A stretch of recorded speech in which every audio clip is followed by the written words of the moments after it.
The Trump administration's latest director of national intelligence, John Ratcliffe, is now 24 hours into his new job. The former Republican congressman was sworn in yesterday, but his nomination and confirmation didn't come without controversy and pushback from Democrats. Earlier this month, reports pointed out that his now defunct official campaign Twitter account followed other accounts linked to QAnon, an online conspiracy theory group. It's unclear if it was Ratcliffe or others with access to his Twitter feed following those accounts. As Ratcliffe leaves Congress, other candidates itching to get to Capitol Hill also appear to have connections to QAnon, including Oregon Republican Senate nominee Jo Rae Perkins. Where we go one, we go all. I stand with President Trump. I stand with Q and the team. Thank you, Anons, and thank you, Patriots, and together we can save our republic. She posted this video the night she won the primary, but it has since been taken down. In recent interviews, Perkins said she was, quote, bummed that her campaign consultants removed the clip. Let's bring in CNET senior producer Dan Patterson to talk about this. Dan, first help us understand QAnon.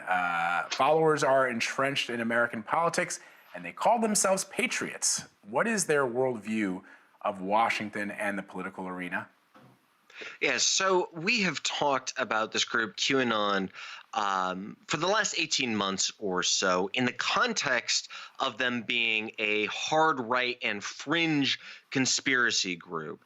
So this organization, this group, believes that there is a, air quotes, deep state conspiracy to take down Donald Trump connected to cannibalistic Democrats who also are involved in pedophilia and child trafficking. None of this is true, but it was born through message boards like 4chan, then later 8chan, which rebranded as 8kun and is now hosted in Russia. Again, none of these conspiracies are true. However, the group has migrated from those fringe elements into mainstream politics, again, over the last 18 months or so. And now we are seeing them at places like DNI and in Congress, really important jobs where facts matter. Yeah, you know, you sort of threw out a couple of their conspiracy theories, and it may sound like super wacky, but you point out that the FBI is actually now taking it seriously. And I kind of like, it's hard to say QAnon is a group because it's a very, very loose group. I mean, we're talking about an anonymous person that sort of leaves these sort of hints or breadcrumbs online. One could be one person, could be many people, we don't really know. And then individuals who are drawn to this information, for I'm putting that in air quotes. But who could forget Pizzagate? I mean, because of some of this stuff brought forward by QAnon, allegedly, somebody showed up at a pizza parlor in Washington, D.C. with a gun to prove the theory's right. So, you know, when the FBI says you should take this seriously, they're not joking. Yeah, that's exactly right, Anne-Marie. And look, the origins of Pizzagate, where a QAnon person did go into a pizzeria in Washington, D.C. with an automatic weapon, that is not the only instance of violence. So often members of this conspiracy, and again, it is a loose-knit group, like you said, Anne-Marie, there really isn't a leader. However, they organize around these message boards. And the traffic is significant. So there's, you know, between 20 and 30 million posts per month, or views per month generated by QAnon traffic. And they will often say, the FBI will say, especially when, you know, I've had experiences where QAnon has threatened me, the FBI says, look, it takes, you know, one person in 1,000 or one person in 1,000,000 who has violent inclinations.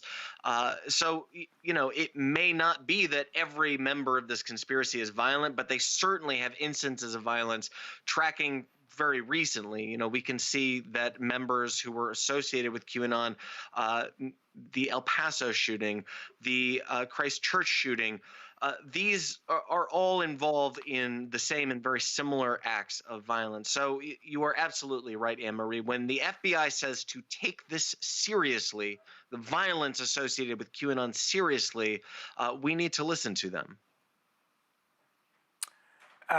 Dan, has there been any discussion online within the, and I've been saying QAnon, but I guess it's QAnon, community about Ratcliffe being the new director of national intelligence?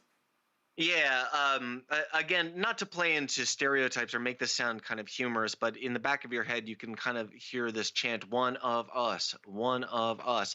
Look, um, the QAnon conspiracy is brought together by a few things, and that is sometimes just coded language. So you will see hashtags that say, like, "where we go one, we go all," or "waiting for the storm," or similar types of language. Even the letter Q, the QAnon people will use that if the president has a Q. Is a part of his questions or his answers, they will lead into that with a coded language. So when people like Ratcliffe use or have QAnon associated with them, that is coded language to the other members that, hey, we one of us. I'm one of you. You are one of us. So, for the longest time, QAnon was sort of relegated to these sort of fringe, bulletin boards, like it's 4chan and then 8chan and off in the fringes. And increasingly now we're seeing that some of these conspiracy theories that have been pushed forward by QAnon are part of the public conversation, definitely more mainstream. And I don't think you can get a better example than a political candidate who, pledges her allegiance to QAnon only to have her own people say, that's ridiculous, you can't do that, and for her to sort of fight against her own people, pushing forward a QAnon. What is driving this into the mainstream? Because some of these theories just seem like straight, outer space, like way out there. Sadly, the answer is very easy. Money, power, web traffic. That's what's driving QAnon. Look, QAnon has, like I said earlier, 20 to 30 million views a month it was generating for 8chan before 8chan went down.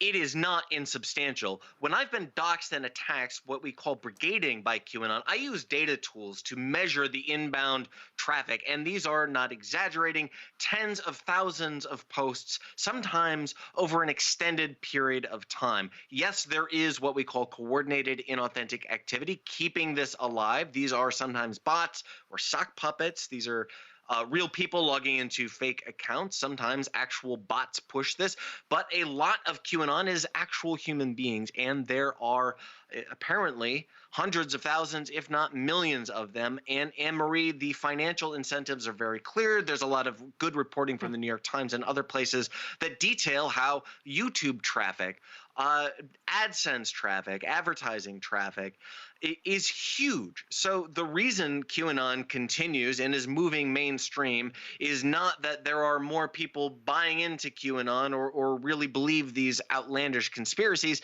It is that there is a significant financial incentive provided by the big technology firms in the form of advertising. So fascinating. Dan, always pleasure talking to you, always illuminating. Thank you so much. Good to see you.